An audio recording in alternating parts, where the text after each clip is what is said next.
Bismillahirrahmanirrahim. Assalamualaikum warahmatullahi wabarakatuh. Alhamdulillahi rabbil alamin. Wassalatu wa atamu taslim ala sayyidina Muhammadin asyrafil anbiya'i wal mursalin wa ala alihi wa sahbihi ajma'in. Subhanaka la ilma lana illa ma 'allamtana innaka antal alimul hakim. Wa la haula wa la quwwata illa billahil aliyyil azim. Rabbi shrah li sadri wa yassir li amri wahlul 'uqdatam min lisani yafqahu qawli. Sayyid lisani wa hlul qalbi bihaqqi sayyidina Muhammadin sallallahu alaihi wasallam. Allahumma allimna bil ilm wa zayyinna bil hilm wa akrimna bit taqwa wa jammilna bil afiyah. Allahumma akhrijna min dhulumatil wahm wa akrimna bi nuril fahmi waftah 'alaina bi ma'rifatil ilm wa hassin akhlaqana bil hilm waj'alna mimman yastami'una al-qawl wa yattabi'una ahsana. Walhamdulillahi rabbil alamin. Alhamdulillah, bersyukur kepada Allah Subhanahu wa taala yang memberi kepada kita taufik untuk sama-sama kita berada pada malam ini, yang mana kita berada pada malam-malam yang Allah Subhanahu wa taala bersumpah dengannya dalam surah Al-Fajr. A'udzu billahi minasyaitonir rajim. Bismillahirrahmanirrahim. Wal fajr wa layalin 'ashr wasyaf'i wal watr. Demi fajar wa layalin 'ashrin, dan malam-malam 10. Sebahagian daripada ahli tafsir menafsirkan bahawa malam-malam 10 itu ialah malam-malam 10 daripada awal bulan Dzulhijjah, yang mana pada malam ini Allah Subhanahu wa taala memberikan rahmatnya seluas-luasnya dan memberikan ganjaran yang berlipat kali ganda bagi orang yang menghidupkan 10 awal daripada malam Dzulhijjah ini, sama ada yang menunaikan fardu haji di tanah haram kawasannya ataupun yang ada di serata tempat. Maka sesuai dengan kemuliaan malam ini, kita dianjurkan untuk sama-sama memenuhi dan juga biar jadikan malam-malam dan hari 10 awal ini hari yang memberi kebaikan kepada kita. Dan kita sambung lagi daripada kitab Qawaidul Aqaid karangan Imam Ghazali rahimahullah, pada muka yang ke sini 16 dah. Wa anna haqqahu fi ta'ati wajaba 'alal khalqi. Bismillahirrahmanirrahim.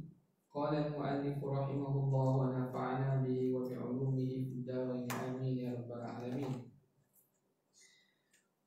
Wa anna haqqahu fi ta'ati wajaba 'ala al-khalqi bi ijabihi 'ala lisani anbiya'ihi alaihimus salam.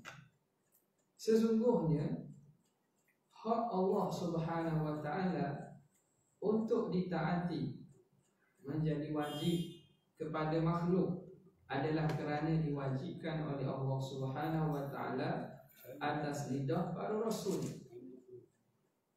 La bi mujarradil aqli, tidak menjadi wajib dengan semata-mata akal. Jadi di sini dalam perbincangan pada makna kalimah yang pertama daripada kalimah tauhid, la ilaha illallah.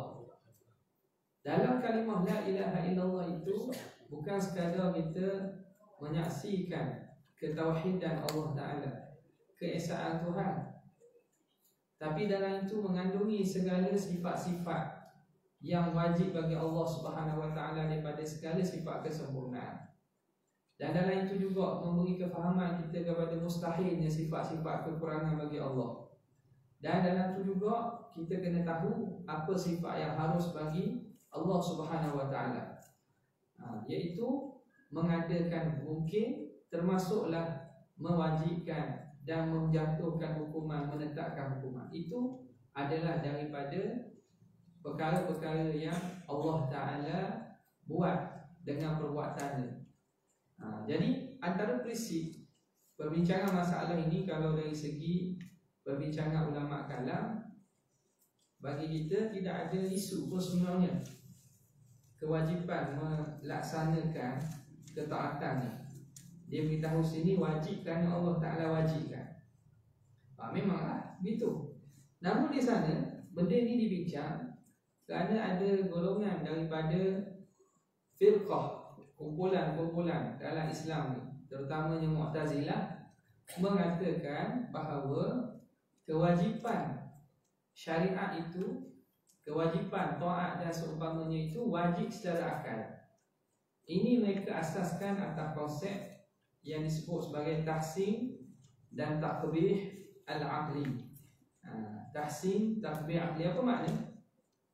Maknanya kebaikan dan keburukan itu akal kita boleh faham sendiri tanpa perlu ada syariat. Akal ni boleh faham perkara baik dan perkara buruk bersendirian tanpa perlu ada wahyu dan juga diutus pada Nabi pada Rasul. Tak perlu syariat, tak perlu wahyu.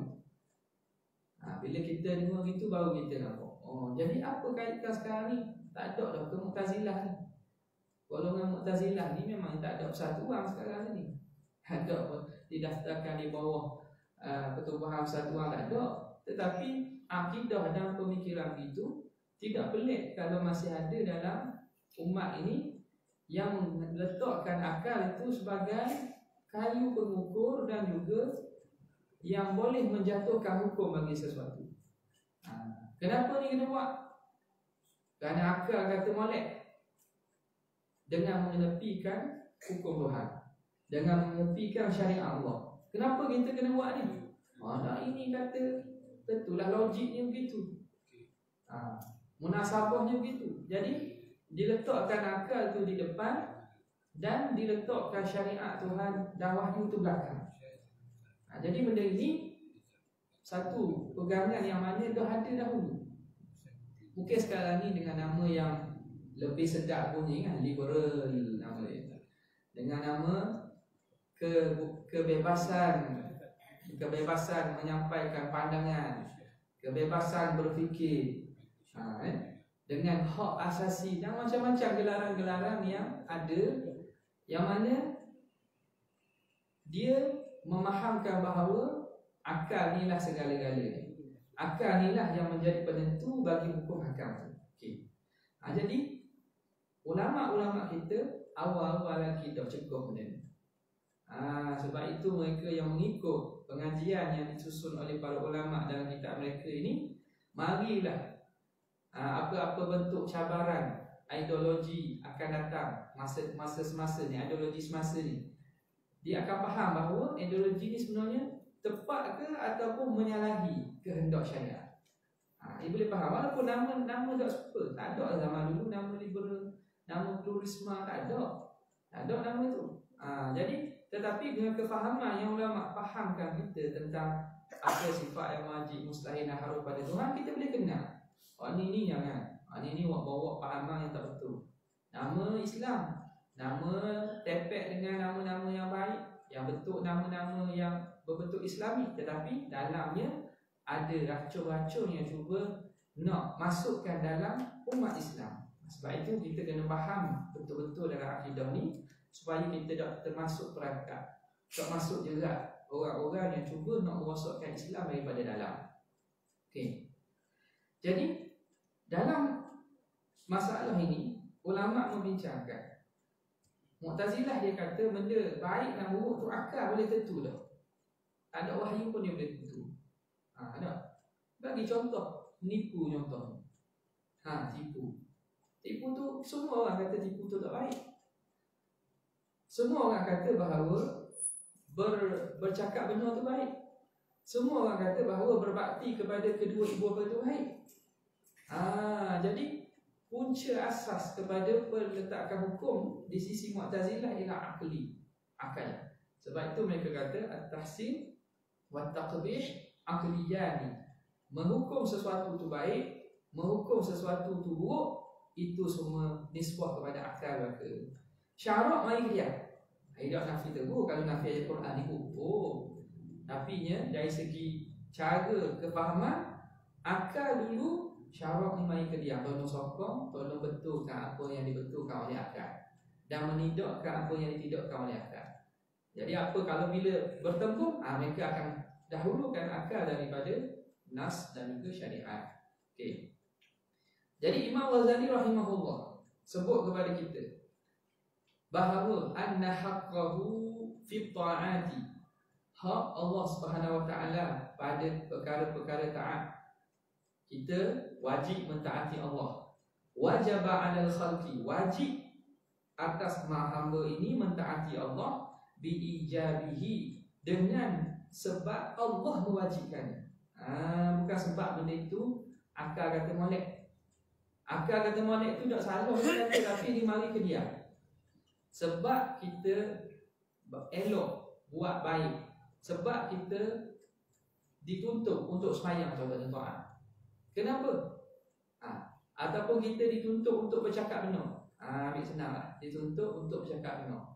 Adakah kerana akal kita kata betul, baik? Tak. Kerana agama kata bercakap benar tu baik, akal ni mari ke dia menyokong dan juga mendatangkan dalil-dalil membuktikan betul apa yang syariat kata.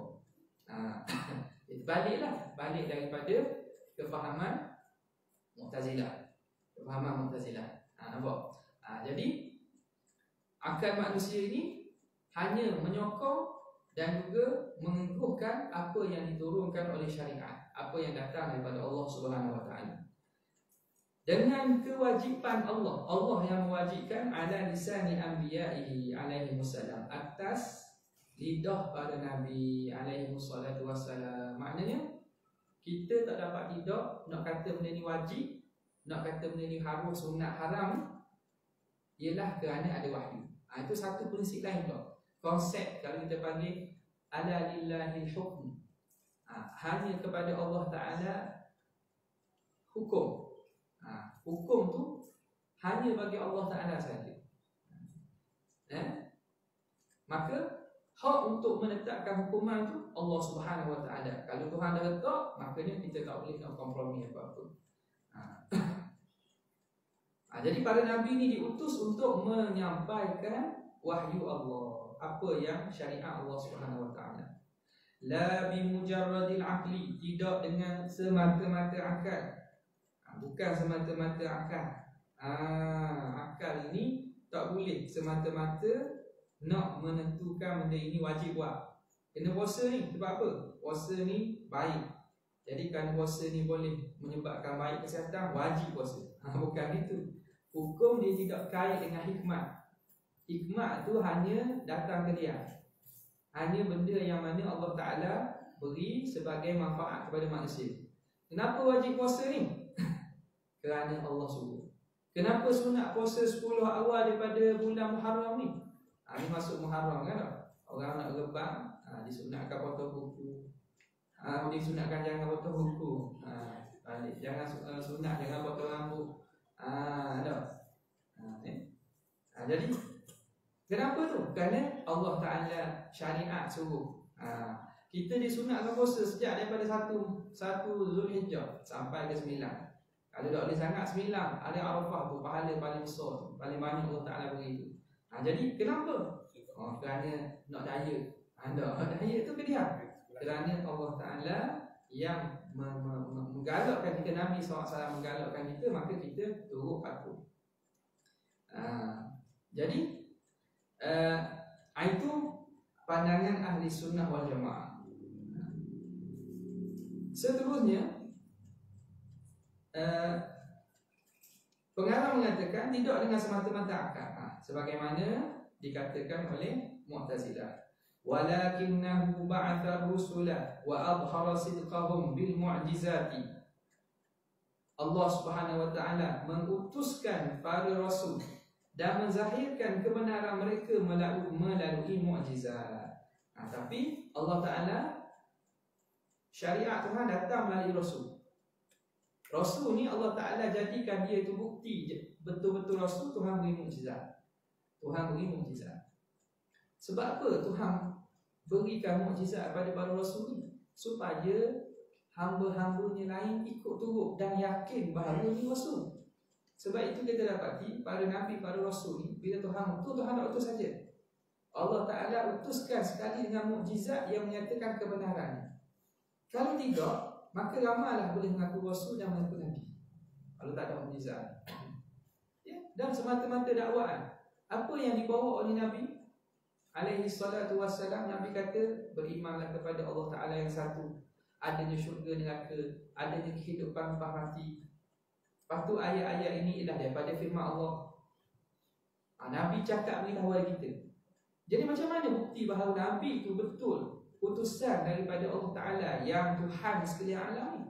Tuhan bagi dia bukti, iaitu mukjizat.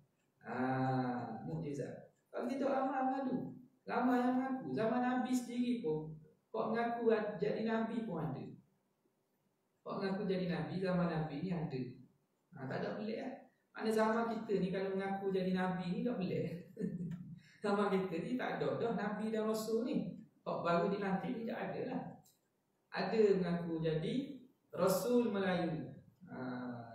Sebab dia kata Rasul-Rasul ni orang Arab ada dah. Kok Bani Israel ada dah. Kok Melayu tak ada lagi ya. Jadi kita kot Rasul. Jadi molek kena ada Rasul Melayu juga, dia kata. Kemudian dalam Quran Allah Ta'ala sebut dalam surah Ibrahim, wa ma arsalna min rasulin illa bilisani qaumihi liyubayyina lahum. Tidak kami utuskan mana-mana rasul kecuali dengan bahasa kaum mereka. Ini ayat Quran, ayat Quran ni. Jadi dia pun faham maknanya Allah Ta'ala bila utus rasul, Tuhan utuskan berdasarkan bahasa kaum tu. Dah ada rasul Nabi bahasa kaum cakap Melayu? Dah. Dia pun kata kita dia pun hati diri jadi rasul dan Nabi Melayu. Tuhan katakan dengan bahasa kaum ni kan. Jadi tak ada Nabi dengan bahasa Melayu, tak ada. Latih diri jadi Nabi. Ni sesat ni, jalan sesat ni mana? Dengan kefahaman salah daripada Al-Quran tu. Kerana dia pun ambil baca Al-Quran tapi dengan kefahaman yang salah. Sebab itulah semata-mata Al-Quran dan hadis tapi kita tidak faham dengan kefahaman yang betul, boleh menjadi sesat juga. Dakwah kembali kepada Quran dan Sunnah tu, kena tengok hak cakap tu siapa. Kena tengok, bukan tak dengar apa yang dia beritahu saja kerana slogan tu baik. Kembali kepada Sunnah, kembali kepada Al-Quran. Jadi betul lah, semua orang nak kembali kepada Quran. Tapi orang yang nak bawa pada Quran tu siapa dia? Adakah orang yang faham tu Al-Quran ataupun dia faham-faham atau buat-buat faham? Buat-buat faham. Jadi pun suruh orang ikut kefahaman dia. Maka ini cabaran masa kini ni, cabaran masa kini ni, kita nak menapis dan juga nak cari ilmu yang benar, ilmu yang betul. Ya. Al-Khawarij, golongan Khawarij. Siapa Khawarij ni? Khawarij ni ada dah berlaku. Zaman Nabi tu ada dah. Dipanggil benih-benih Khawarij tu ada dah. Benih-benih Khawarij ada dah. Dengan mereka jumpa Nabi, tarik daripada belakang ni. Kita punya ridak Nabi ni sampai bekas bilo ni. Sebab tarik kuat kain. I'dil ya Muhammad. Wahai Muhammad, berlaku adil lah kamu. Kabur ke Nabi dah adil. Bagi harta rampasan, harta yang dapat kerana sebab menawan dan menakluk kawasan. Dia suruh Nabi jadi adil. Jadi golongan-golongan ini benih-benih ada tak? Zaman Sayyidina Ali, Khulafa Rasyidin yang keempat, mereka ni ada kekuatan. Ambil masa lama tu. Ambil masa lama nak kumpul kekuatan, siap dengan bala tentera, siap dengan senjata. Jadi mereka pun akhirnya serang Sayyidina Ali, serang sahabat Nabi, serang khalifah. Nampak? Serang khalifah sebab apa? Sebab mereka memahami Al-Quran dan hadis dengan kefahaman yang salah. Sayyidina Ali hantar Abdullah bin Abbas untuk debat dengan Khawarij di tempat di Iraq, di Iraq, dihantar kepada mereka Abdullah bin Abbas. Jadi mereka ni tahulah bahawa Abdullah bin Abbas ni siapa? Sepupu Nabi. Dia ni sahabat yang mana Nabi jamin dia ini orang yang Nabi doakan, Allahumma alimhu ta'wil faqihu fid din wa alimhu ta'wil. Kefahaman tentang agama berikan, dan berikan ajar ilmu ta'wil, kefahaman Al-Quran. Jadi dihantar Abdullah bin Abbas. Apa kata Abdullah bin Abbas? Dia kata, aku pergi kepada satu kaum, tidak pernah aku lihat orang yang lebih kuat ibadat daripada mereka. Buat-buat ni mayang bangun malam, tahajud, rajin ni, baca Al-Quran. Bukan macam kita baca berkokak-kokak dah ni. Dia baca Quran, semayang. Tapi apa? Sampai dia katakan sehingga lutut-lutut mereka jadi kesat macam lutut unta. Kita kan kalau kita pergerakan yang sama digesekkan akan menjadikan kesat lah. Maknanya mereka ni sujud. Dah banyak sujud, dah banyak qiyamul lail. Jadi salah ni bukan apa? Bukan ahli maksiat, tapi kefahaman agama yang salah. Kefahaman agama yang salah, akhirnya bila berdebat dapat selamatkan 1/3. 1/3 tu tarik balik lah. Maknanya musuh jadi kurang dah. Sebab sedar dah mereka silap. Ada orang lain lagi masih kekal nak mengatakan bahawa apa yang fahaman mereka betul, kita kena serang Khalifah Sayyidina Ali, kerana Sayyidina Ali tidak berhukum dengan hukum Allah. Kerana Sayyidina Ali tidak berhukum dengan hukum Islam, hukum Allah. Nampak? Jadi perkara sebegini kita kena jaga supaya kita ada akidah yang teguh. Marilah apa-apa pun kita tetap dengan agama dan akidah yang benar. Baik. Walakinnahu ba'atha rusula, tetapi Allah Ta'ala utus para rasul, wa adhara sidqahum, dan Tuhan zahirkan kebenaran mereka bil mukjizat, dengan mukjizat. Jadi mukjizat ni ulama kata, kita bincang dulu kan, seakan-akan Tuhan beritahu sadaqa abdi fi kulli ma yuballighu anni. Mukjizat ni cok moho. Rahbustan. Apa lagi? Luluh, cok luluh, makna daripada Allah Ta'ala kata hamba-Ku ini ialah rasul aku. Sebab apa? Sebab apa dia mukjizat? Kalau kita tengok mukjizat tu ialah perkara yang mencari adat, perkara yang luar daripada kebiasaan, lain daripada kebiasaan. Orang yang percaya bahawa alam ini dicipta dengan satu bentuk susunan, sunnatullah. Matahari terbit daripada timur, tenggelam di barat, hujan air tu daripada atas, bukan daripada bawah naik ke atas. Itu semua susunan fitrah, sunnatullah Tuhan buat tu. Bila jatuh ke bawah, tak jatuh ke atas. Tak jatuh ke atas. Itu semua sunnatullah Tuhan buat tu. Bulan begitulah. Bila bulan dia keluar, lama-lama jadi sikit-sikit fasa-fasa bulan, jadi bulan purnama. Lepas tu jadi kecil balik. Bila kita yakin bahawa semua alam ni dicipta oleh Allah, tiba-tiba ada seorang mengaku bahawa dia ini utusan Tuhan buat cipta alam ni, tentu kita nak bukti. Dan Allah Ta'ala berikan bukti kepada hamba-Nya supaya apa? Supaya tidak ada lagi orang boleh berdalih depan Allah Ta'ala di hari akhirat, ya Allah, aku dah tahu dia Nabi.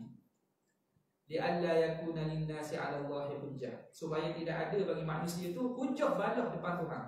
Hujjah untuk balas balik depan Tuhan. Ya Allah, aku dah tahu dia Nabi. Allah Ta'ala utus Nabi, dia kata aku dah tahu dia Nabi. Jom. Hatta kalau kita lihat sirah, baca sirah, orang kufar Quraisy, pembesar-pembesar Quraisy itu, yang mana mereka ingkar mati dalam kufur wa'iyazbillah, mereka kalau cakap berkaitan Muhammad, cerita, mereka kata bahawa Muhammad bawa tu betul. Mereka percaya bahawa apa yang dibawa tu betul, benda yang dibawa tu menepati. Tetapi kenapa mereka tak ikut? Sebab ada hasad dalam diri mereka, sebab ada benci kepada diri mereka.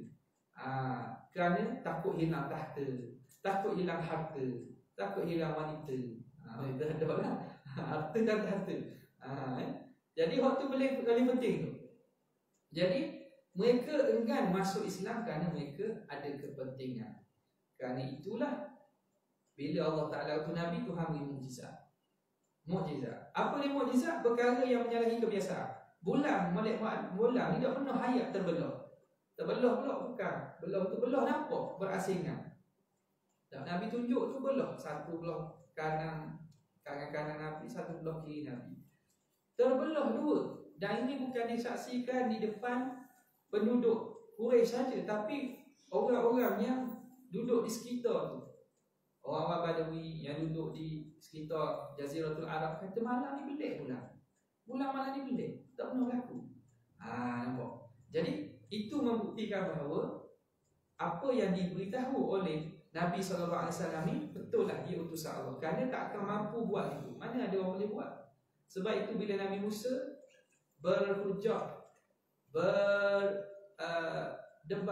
dan juga berlawan dengan ahli sihir Fir'aun. Ahli sihir Fir'aun terus beriman. Sebab apa?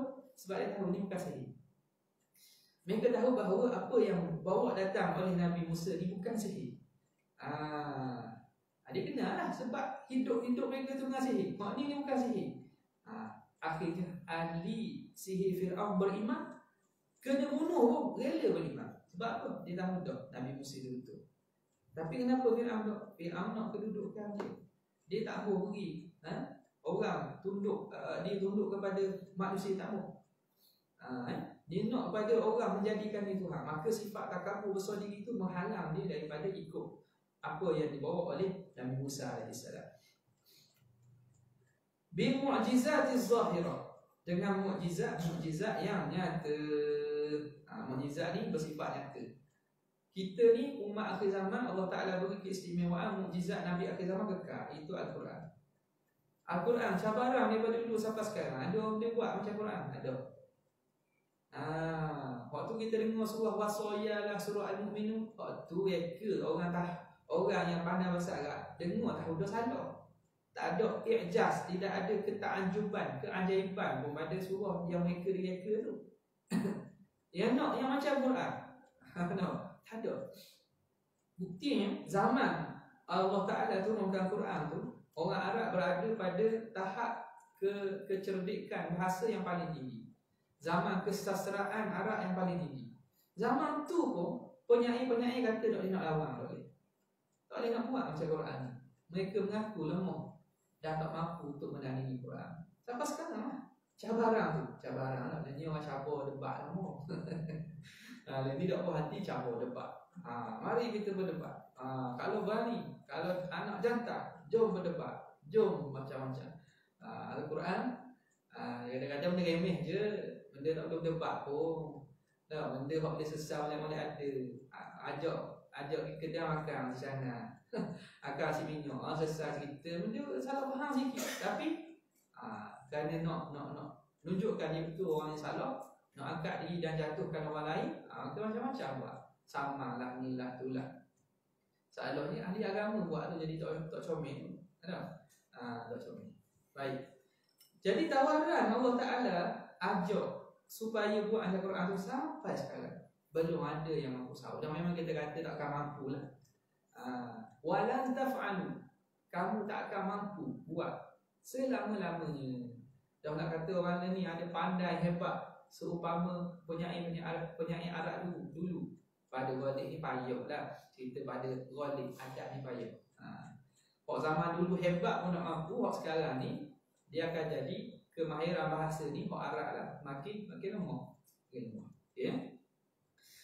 Faballahu amrahu, mereka menyampaikan segala suruhan Allah. Para nabi ni dia sampaikan suruhan Tuhan. Wa nahyahu, dan larangan Allah. Wa wa'dahu, dan janji baik. Wa wa'idahu, dan janji buruk. Janji baik syurga, pahala. Apa lagi? Buah-buahan dalam syurga, sungai-sungai. Min asalin, daripada madu.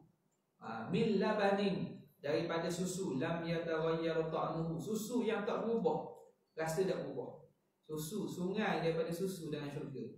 Ada sungai daripada susu, ada sungai daripada arak, ada sungai daripada madu, dan ada sungai air. 4 ni. Ada. Jadi sungai yang mana susunya lam yataghayyar ta'muhu, sungai yang tidak berubah baunya. Wa asalin musaffa, dan daripada madu yang bersih, suci. Madu hak pure. Beli madu, beli madu. Beli madu capu punya. Beli madu capu. Jadi tak baik buat kerja gitu dah. Orang cari madu ni yang capu. Kalau kata capu, kamu capu. Saya jual madu capu. Dah capu air ke, capu berikutlah. Kalau madu asli, ini tak ada capu. Jadi Tuhan sebut asalin musaffa, madu yang betul-betul tulen, pure. Kita beli madu ingat ke nak apa ni, nak ubat, nak jaga kesihatan. Kau naik gula. Dah minum gula. Tak, minum gula bukan minum madu asli. Jadi itu. Kemudian khamrun. Daripada arak. Arak mana? La fiha ghaulun. Arak yang tidak memabukkan. Arak dalam syurga tak mabuk. Arak dunia ni mabuk. Tuhan kata, Nabi SAW sebut siapa yang minum arak dunia takkan dapat minum di akhirat. Lahum fid dunya wa lana fil akhirat. Bagi orang bukan Islam ni, arak dunia ni. Dan bagi kita, arak di akhirat. Arak tu tidak menyebabkan mabuk, tidak menyebabkan sakit kepala, tidak menyebabkan muntah dan seumpamanya. Wa wa'idahu, dan juga janji seksa. Kalau buat jahat, ingkar pada Allah, Nabi yang beritahu, buat diam-diam dapat diam-diam. Fa wajaba 'alal khalqi, maka wajiblah ke atas sekalian makhluk ini. Wajib kepada sekalian makhluk ini, apa dia? Tasdiquhum, kita kena membenarkan itu. Sebab itu syahadah dia bukan ada satu saja, syahadatan. Ada dua syahadat, dua penyaksian. Dua penyaksian. Maknanya kalau orang tu menyaksikan saja, tidak dipanggil Islam. Tidak Islam lagi, tidak mukmin lagi. Dia kena ada dua penyaksian. Tasdiquhum, wajib ke atas sekalian segala makhluk mengiyakan apa sahaja yang datang daripada mereka, fi ma ja'u bihi, pada barang yang mereka membuat datang dengannya, dengan barang. Jadi tugas kita sebagai hamba Allah ni kena benarkan apa yang Nabi bawa. Walaupun benda yang Nabi bawa tu kadang-kadang kita tak boleh nak fikir rasional dia. Kita tak boleh nak fikir apa logiknya. Apalah semayang gari 3, isyak 4, Kenapalah semayang asar 4, subuh 2. Benda-benda gitu contohnya kan. Lepas tu kenapa semelih tu boleh 4 hari je mazhab Syafi'i. Mazhab Syafi'i banyak kan. Setengah mazhab 3 hari je. Kita 4 hari. Hari raya pertama, 3 hari tasyrik. 11, 12, 13. 4 hari je. Lepas tu hari akhir tu setengah daripada ulama kita menggalakkan kalau boleh tak buat hari akhir lagi molek, supaya menepati dengan semua mazhab lain. Ada yang mengatakan 3 hari saja, 10, 11, 12. Jadi kalau tak ada arwah nak boleh buat 14, memang dah itu masih hari untuk disembelih korban lagi. Jadi kenapa 3 hari atau 4 hari tu? Tak apa, tak lebih. Lepas tu apa manfaatnya kita tak boleh potong kuku? Kita bukan tak boleh sunat. Sunat orang nak gebang, jangan potong kuku, jangan potong rambut, ataupun mana-mana anggota lain tak badan. Jadi kenapa? Apa faedahnya? Boleh apa ke? Nampak tak? Ada setengah daripada hukum hakam ni yang kita kata berbentuk ta'abbudi. Kita hanya patut terima. Ada yang bentuk ma'qulul makna. Kita boleh tahu rasional dan sebab boleh fikir akal, hikmat dia. Jadi hukum Allah Ta'ala ni Tuhan uji dua manusia. Tuhan kata hukum ni ada sebab. Arak diharam kerana sebab ini, mencuri ni sebab ni.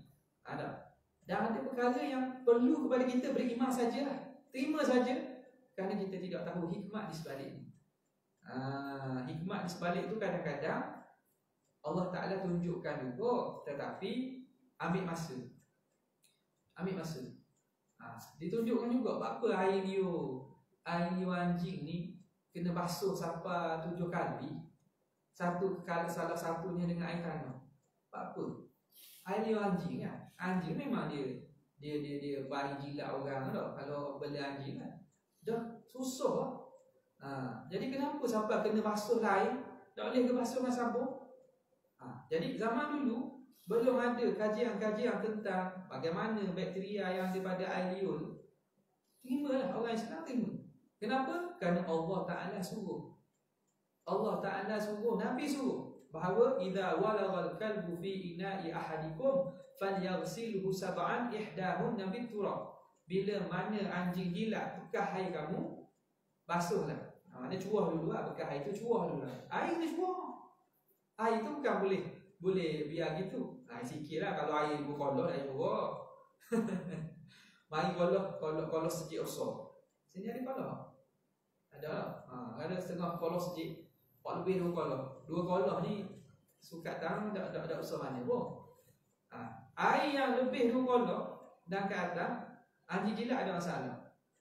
Tapi kalau kurang 2 kolok, sikit saja, contoh dalam beli, kena buanglah ke air. Buang bukan buang maknanya kita buang. Tu makna buang kerana najis. Nak siram pokok tak masalah. Nak siram pokok ke apa tak ada masalah tu. Cumanya untuk kita guna, nak bersih, nak berwuduk, nak mandi tak boleh lah. Jadi dengan berlalunya masa, bila dikaji air liur anjing rupanya ada kuman-kuman bakteria ni yang tidak akan mati kecuali dengan tanah saja. Kecuali dengan tanah saja. Jadi itulah kita kena ada keimanan bahawa segala hukum hakam yang Tuhan buat, kalau suruh pasti ada kebaikan. Kalau Tuhan larang, pasti benda itu mudarat bagi hamba. Itu i'tiqad yang perlu kita ada terhadap segala hukum-hukum Allah Subhanahu Wa Taala, supaya kita tidak ada perasaan tak puas hati.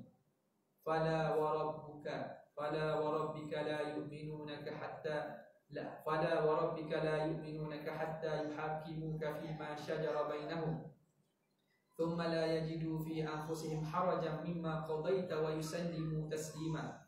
Demi Allah, tidak beriman kepada engkau hatta yuhakimuka fima shajara bainahum, sehinggalah kamu menghukumkan pada perkara yang mereka perbalahi di antara mereka.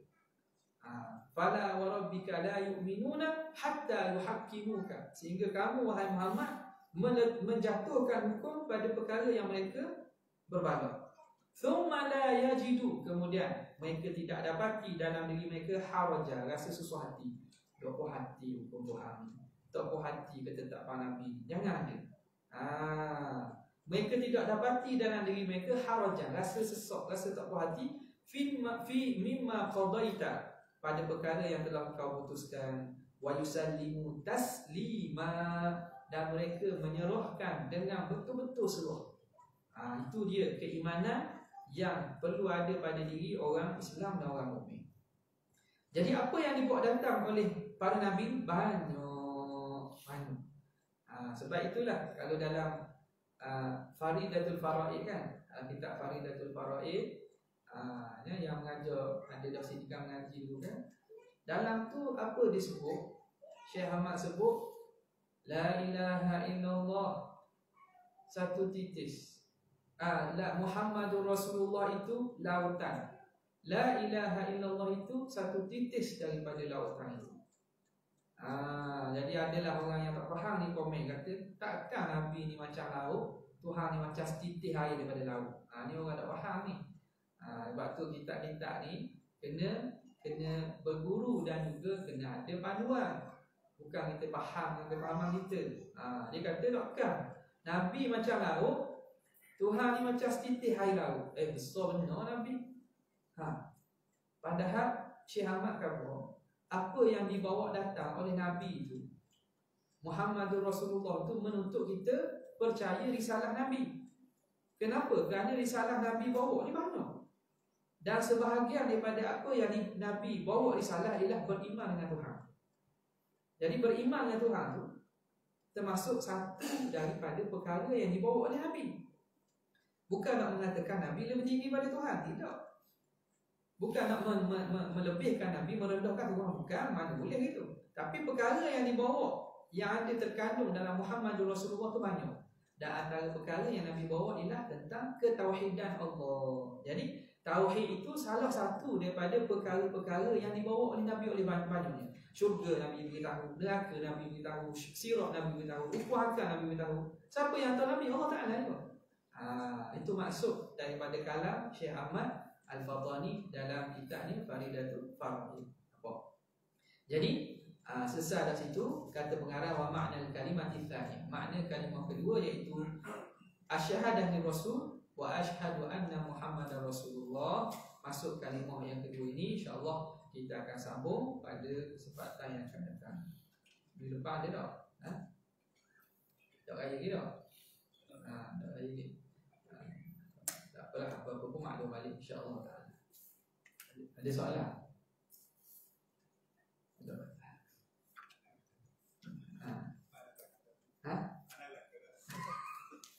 Alhamdulillah.